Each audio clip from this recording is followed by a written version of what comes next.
Hoje vamos falar da política de dividendos da Petrobras que deve ser anunciada esse mês. Muitos investidores ficaram atraídos por ações da Petrobras por conta dos dividendos. Essa política que vinha nos últimos anos deve passar por alguma modificação e teve uma entrevista hoje no Valor com o CFO da empresa que ele já deu algumas indicações de para onde a empresa deve seguir e a gente também vai falar um pouco da nossa opinião a respeito. Eu estou aqui com o Montezuma, tudo bom? Vitor Montezuma. Fala, Tiagão, tudo bom? Que é líder aqui da área de análise da Suno. E antes da gente começar, eu já faço o convite. Se inscreva no canal. Bom, como que é a política atual de dividendos da Petrobras? Tá lá no site deles, vocês podem ir lá e procurar. A política é a seguinte: se o endividamento da empresa estiver abaixo de 65 bilhões, coisa que está hoje, a indicação é que a empresa distribua 60% da diferença entre a geração de caixa e os investimentos. Na prática, a empresa estava até distribuindo mais do que isso, era uma empresa que estava gerando bastante caixa e estava pagando bastante dividendos. A gente tem que lembrar que a Petrobras veio de um endividamento muito alto e eu diria que de 2016 a 2020 ela passou por um processo de saneamento das suas contas, o endividamento que chegou a ser o maior do mundo foi reduzido de maneira significativa e como a empresa tinha feito os investimentos do pré-sal e estava gerando caixa, o endividamento estava caindo, é natural que quando sobra muito caixa no negócio, esse caixa seja compartilhado com os acionistas e é isso que a Petrobras estava fazendo, distribuindo dinheiro para os seus acionistas. E hoje, no Valor, me chamou a atenção uma frase do CFO da empresa, o senhor Sérgio Caetano Leite, e eu vou ler aqui as palavras dele, tá? Não faz sentido a Petrobras ser tratada como um estacionamento, um lugar com poucos investimentos. Quando eu li essa primeira frase, até fiquei um pouco assustado, porque já se falou muito de fazer investimentos fora do core da empresa, mas depois eu fiquei um pouquinho mais tranquilo com a sequência da frase dele, que é: a área de petróleo e gás requer investimentos intensivos. O nível de pagamento dos dividendos deve ser parecido com as empresas congêneres, Quando eu li isso, eu me lembro que tem basicamente hoje duas escolas na indústria de petróleo e gás, O que eu chamo da escola americana e a escola europeia. Eu acredito que ele queira se referir às empresas europeias. O que está acontecendo nos Estados Unidos, com as grandes empresas de petróleo e gás dos Estados Unidos? E eu vou dar nomes aqui, principalmente com a ExxonMobil e a Chevron. Essas são as grandes empresas, mas outras empresas seguem mais ou menos essa mesma diretriz. A indústria de petróleo e gás dos Estados Unidos lucrou muito nos últimos anos, por conta da alta do petróleo, e esse lucro está sendo compartilhado com os seus acionistas através de dividendos e também programas de recompras agressivos. Quase que parecido no Brasil com a Vale. A Vale tem feito a mesma coisa no Brasil. Essa é a escola americana de distribuir o lucro para os acionistas na totalidade, fazer investimentos focados na indústria de petróleo e gás. Já o que eu chamo aqui da escola europeia, liderado por empresas como Shell, como a Total, que são, vamos dizer assim, o que é chamado de empresas congêneres, elas fazem investimentos, inclusive indo nessa direção da transição energética, que de fato é o futuro, fazem investimentos em energia solar, fazem investimentos em energia eólica e com isso, como tem esses dividendos, elas pagam dividendos menores. Na minha opinião, eu me identifico mais com a escola americana.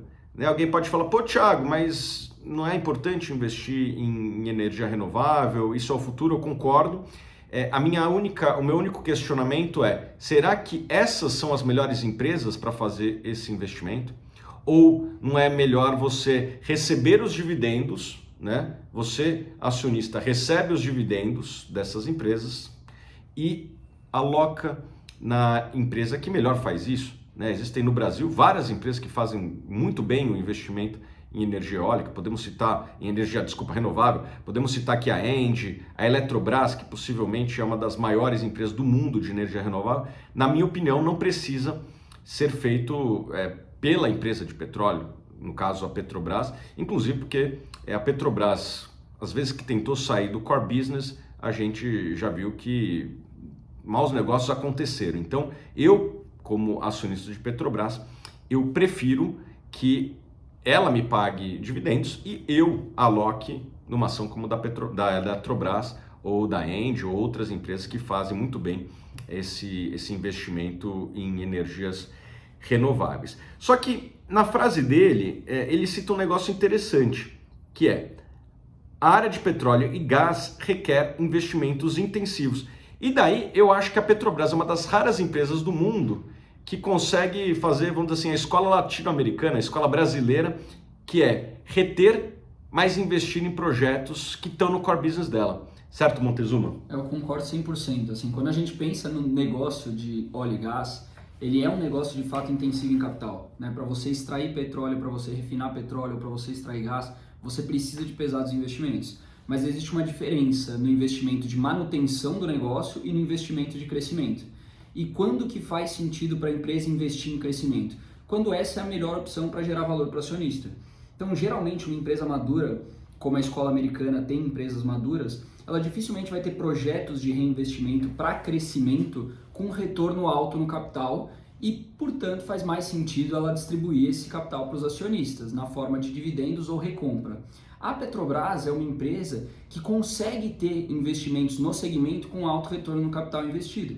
Então faz sentido para ela reter parte do lucro e reinvestir no segmento.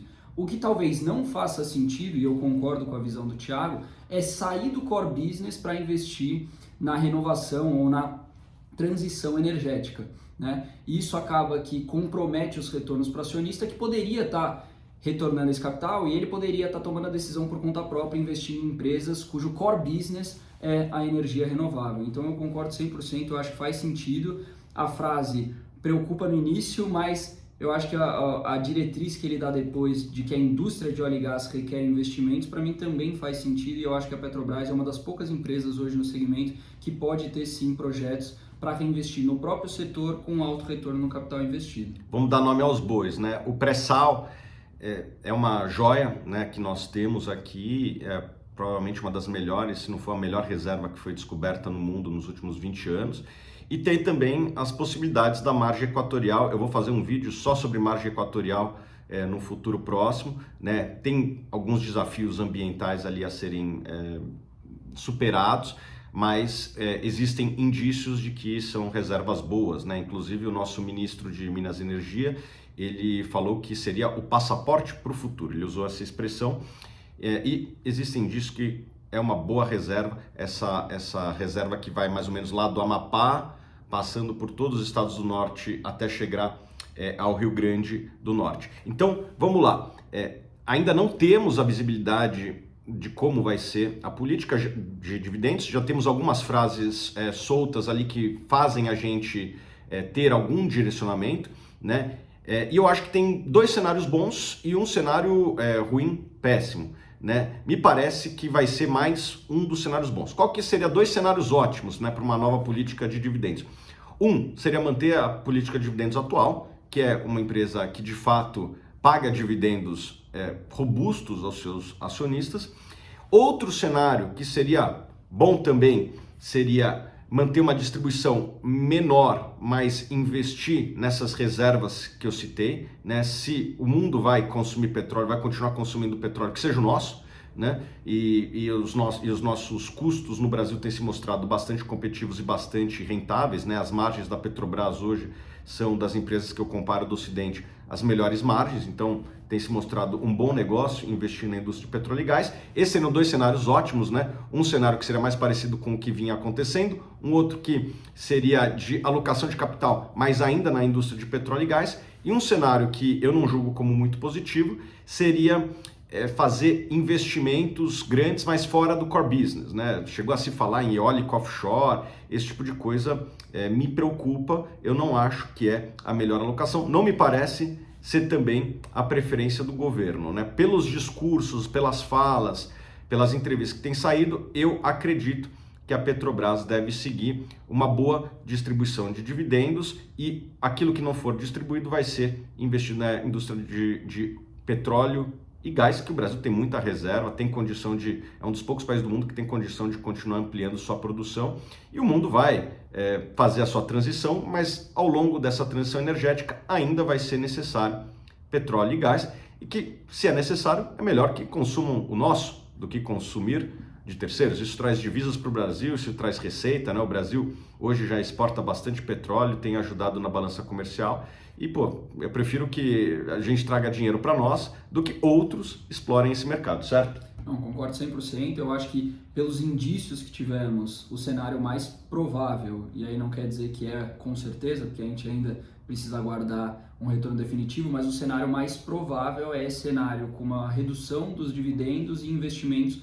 no setor, né? Ainda não temos nenhum indício que vai sair disso, mas, como eu falei, a gente vai precisar aguardar. Esse é um cenário que, na minha visão, é um cenário positivo, dado que a gente tem projetos interessantes para fazer investimentos e a Petrobras é um player muito bem posicionado, né? Se você pensar em escala global, acho que é um player muito bem posicionado com lifting cost, né? Que é o preço de extração, bem competitivo. Como no mercado de commodity você não consegue definir o preço de venda, né? A OPEP consegue, mas é uma longa história. E parcialmente também. Podemos gravar um vídeo disso também. Mas como você não consegue definir o preço de venda, o que você compete é no custo, né? E eu acho que a Petrobras tem custo competitivo que torna ela uma empresa, um player global aí bastante competitivo nesses projetos que a gente comentou. Então eu acho que o cenário que vem se desenhando é um cenário positivo, mas ainda não podemos cravar porque são apenas indícios, né? A gente vai ter que aguardar a política definitiva aí de dividendos da Petrobras. Que deve sair até o final do mês de julho, tá? Eu quero saber a sua opinião. Bota aqui nos comentários. Como que você acha que deveria ser a política de dividendos, a política de investimentos também da Petrobras? Quem escreveu o melhor comentário, eu vou dar uma assinatura Suno Black, tá bom? Espero que vocês tenham gostado desse vídeo e a gente se vê nos próximos.